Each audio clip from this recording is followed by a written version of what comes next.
ذکر کیا ہے؟ اس پر اگرچہ بحثیں ہو چکی ہیں. ہمارے منتخب نصاب کا جو دوسرا حصہ ایمانیات پر جو بحث ہوئی ہے، اور اس میں جو نمبر 2 درس تھا سورہ آل عمران کی آخری رکوع کی آیات، وہاں تفصیل سے ذکر کی بات ہوئی.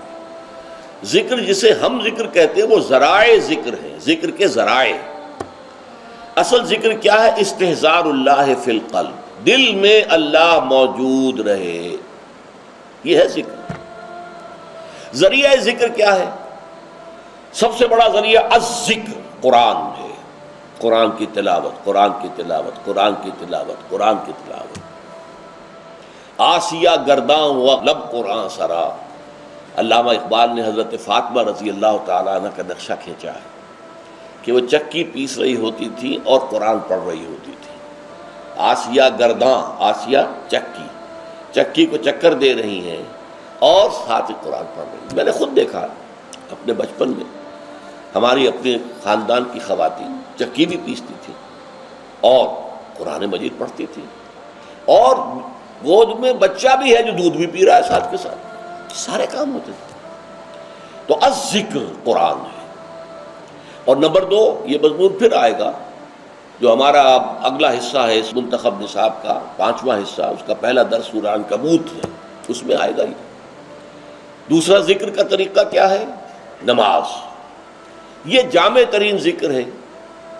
اس میں زبانی ذکر بھی ہے، اللہ اکبر، سبحان ربی العظیم، سبحان ربی الاعلیٰ، زبان ذکر کر رہی ہے، اور قرآن پڑھ رہے ہیں، سورہ فاتحہ پڑھ رہے ہیں، اور ساتھ ہی جو آپ کے جسم کی حرکت ہے، آپ اللہ کے سامنے جھک گئے رکوع میں، آپ اللہ کے سامنے سجدے میں گر گئے، تو یہ گویا کہ جسمانی ذکر ہو رہا ہے اور قولی ذکر بھی ہو رہا ہے.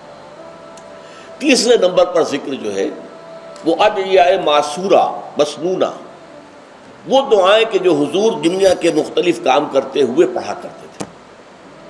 صبح اٹھے ہیں تو دعا ہے، بیت الخلاء میں جا رہے ہیں تو دعا ہے، باہر نکلے ہیں تو دعا ہے، وضو کے لیے بیٹھے ہیں تو دعا ہے، ہر عضو کو دھوتے ہوئے دعا ہے، پھر یہ کہ گھر سے نکلے ہیں مسجد کے لیے تو دعا ہے، مسجد میں داخلہ ہے تو دعا ہے.